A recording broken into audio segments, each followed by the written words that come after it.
قرآن مجید کی آیت میں اللہ رب العزت ارشاد فرماتے ہیں وَقُلْ لِلْمُؤْمِنَاتِ يَغْضُضْنَ مِنْ أَبْصَارِهِنَّ، اے نبی جی آپ مومن خواتین سے، مسلمان عورتوں سے کہہ دیں یغضضن من ابصارہن، وہ اپنی نگاہوں کو نیچے رکھیں، ویحفظن فروجہن، اپنی عزت کی اور شرمگاہ کی حفاظت کریں، ولا یبدین زینتہن، اور ان کی زینت کی جگہیں جو اچھی دکھتی ہیں، پرکشش دکھتی ہیں، جہاں پر زیورات پہنتی ہیں عورتیں، جیسے گلا ہے یہ بھی زیورات پہننے کی جگہ ہے، چوڑیاں پہنتی ہیں اور ناک میں کان میں بالیاں وغیرہ پہنتی ہیں، زینت کی جگہیں جو انسان کے جسم میں ہیں اچھی دکھتی ہیں وہ غیر مردوں کے سامنے ظاہر نہ کریں، الا ما ظہر منہا، مگر یہ کہ جسم کے بعض اعضاء وہ ہیں جس کا ظاہر ہونا ضروری اور مجبوری ہوتی ہے، مثال کے طور پر ہاتھ ہیں، ان ہاتھوں کو بھی اگر ہمیشہ دستانے پہنے رہیں گے تو گھر کے کام کاج نہیں ہو سکتے، چاول دھونا ہے، سبزی کاٹنا ہے، ہمیشہ کپڑے کے دستانے پہنے رہیں گے مشکل ہوگی، پلاسٹک کے پہنیں گے گرمی کی وجہ سے تکلیف ہوگی، تو یہ حصہ عورت اپنا کھلا رکھ سکتی ہے گھر میں کام کاج کے موقع پر۔ وَلْيَضْرِبْنَ بِخُمُرِهِنَّ عَلَى جُيُوبِهِنَّ،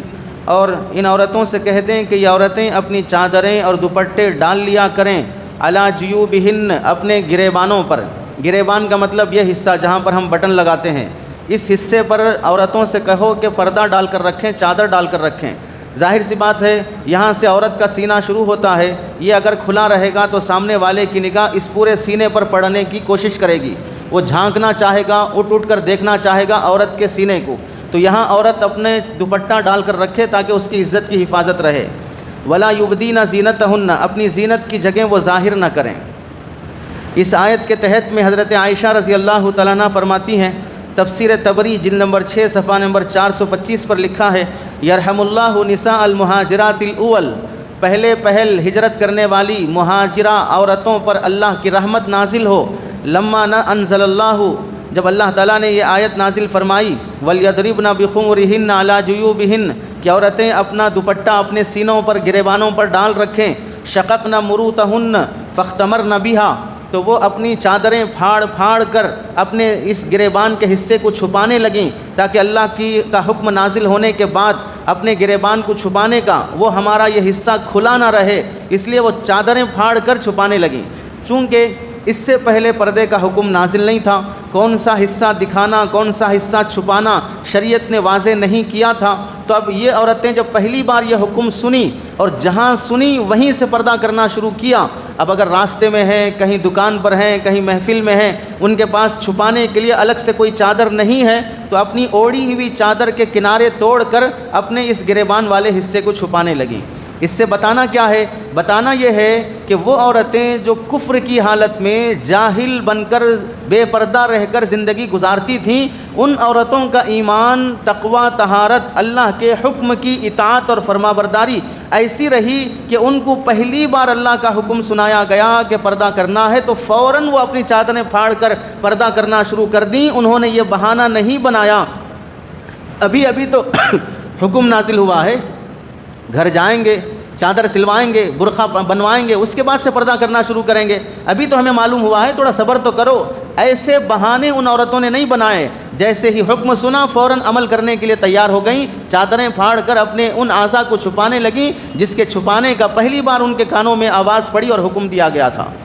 اور آج کی عورتوں کا ان خواتین سے موازنہ کر لیا جائے تو سمجھ میں آئے گا، مسلمان عورتیں جو ساڑی اور چولی پہنتی ہیں، چولی کا ڈیزائن ہی ایسا ہوتا ہے کہ سینے کا اتنا حصہ کھلا رکھا جاتا ہے، پیٹھ کا حصہ کھلا رکھا جاتا ہے۔ اب تو بعض ایسی چولیاں بھی بنائی جاتی ہیں جس میں پیٹھ کا آدھا حصہ صرف ڈوریوں سے باندھ کر رکھا جاتا ہے، جسم چھپتا نہیں ہے، پوری آدھی سے زائد پیٹھ نظر آتی ہے، ایک حصے کو دوسرے حصے سے باندھنے کے لیے ڈوریوں کا استعمال کرتے ہیں۔ پہلے زمانے میں اور ابھی بھی ہک کا استعمال کرتے ہیں، اب تو ڈیزائن بن گیا ہے ڈوریوں کا استعمال کرنا۔ فلموں کے ذریعے سے ہیرو ہیروئن کی بے حیائی دکھائی جاتی ہے، گانوں میں کوئی ہیرو اپنی اس ہیروئن کی ڈوری کھینچ کر چولی کھولتا ہے، وہ ڈیزائن دیکھ کر مسلمان عورتیں بھی ویسی چولیاں سلانے اور پہننے کو فیشن سمجھتی ہیں، جبکہ یہ جاہلوں کی، کافروں کی، بے حیا، بدکار، بازاری عورتوں کی حرکت ہوتی ہے۔ اس آیت کے تحت میں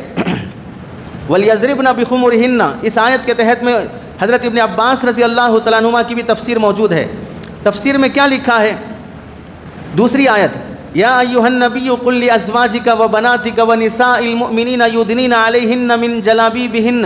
اے نبی آپ کہہ دیں اپنی بیویوں سے، وبناتک اور اپنی بیٹیوں سے، ونساء المؤمنین اور تمام مسلمانوں کی بیویوں سے، یدنین علیہن من جلابیبہن کہ وہ اپنی چادروں سے اپنے سینے کو چہرے کو ڈھانپ لیا کریں۔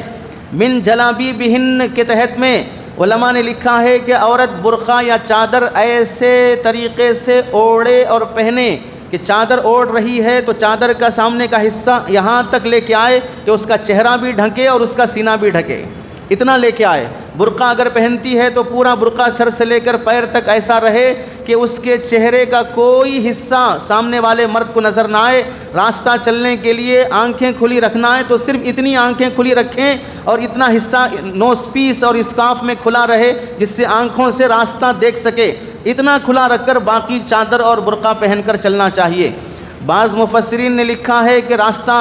دیکھنے کے لیے دو آنکھوں کی ضرورت نہیں پڑتی، ایک آنکھ سے بھی راستہ نظر آ جاتا ہے، تو برقع ایسا سلوایا جائے کہ پورا چہرہ بھی چھپا رہے، صرف ایک طرف کی آنکھ کا پردہ کھلا رہے اور اس سے راستہ دیکھ سکے۔